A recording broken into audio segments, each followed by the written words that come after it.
here on 4, we're rapidly approaching 7 o'clock. So let's join Peter Sissons at ITN for tonight's edition of the Channel 4 News.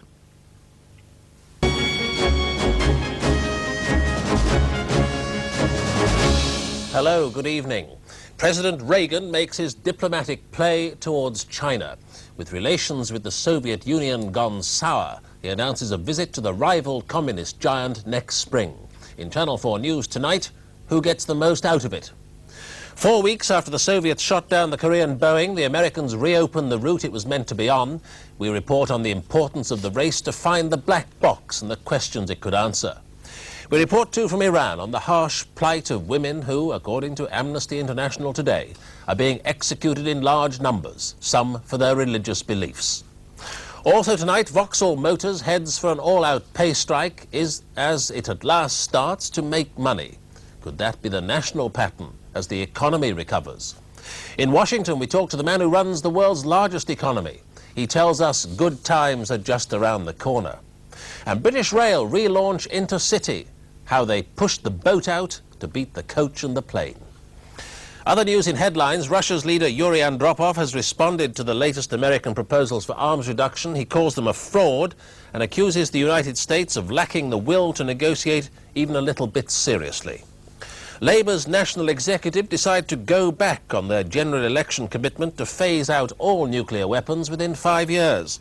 They vote that Polaris be included in current arms negotiations, endorsing the Healey line that the weapon be used as a bargaining counter. As for the party leadership, the Kinnock-Hattersley Dream ticket gets a further lift. The clerical union Apex and the print union NGA both endorse it after ballots. In the Lebanon, the protagonists set up a joint operations centre to try to stabilise the ceasefire. The Druze leader warns the government against reopening Beirut airport. They'd take action to stop it. The former commander of Britain's peacekeeping contingent, repatriated through exhaustion, leaves hospital and is given a desk job. And customs officers raid houses in South and East London and seize heroin with a street value of £3 million. 12 people are being questioned. But first, President Reagan's decision to visit China next year, the year, of course, of the American presidential election. The decision was announced by the United States Defense Secretary Caspar Weinberger in Peking. After talks with the Chinese leader Deng Xiaoping, Mr. Weinberger also announced that America is fully prepared to sell China the hardware it needs to modernize its army. Deng Xiaoping and the Chinese Premier Zhao Zhijiang will visit Washington in January. Mr. Reagan's visit to China next spring will be the confirmation of a general improvement in relations between Washington and Peking. But it's unlikely to signal any brand new glorious start to an American-Chinese rapprochement. That began with the historic breakthrough of 1972 when President Nixon met Chairman Mao in Peking. The Chinese, pragmatists above all else, want to preserve that delicate web of economic ties with the United States which were established then.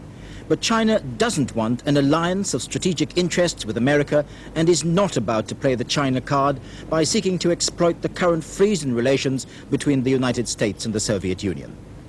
At the UN Security Council debate on the shooting down of the Korean plane, China joined the United States in criticizing the Soviet Union, but then abstained in the vote for the American resolution.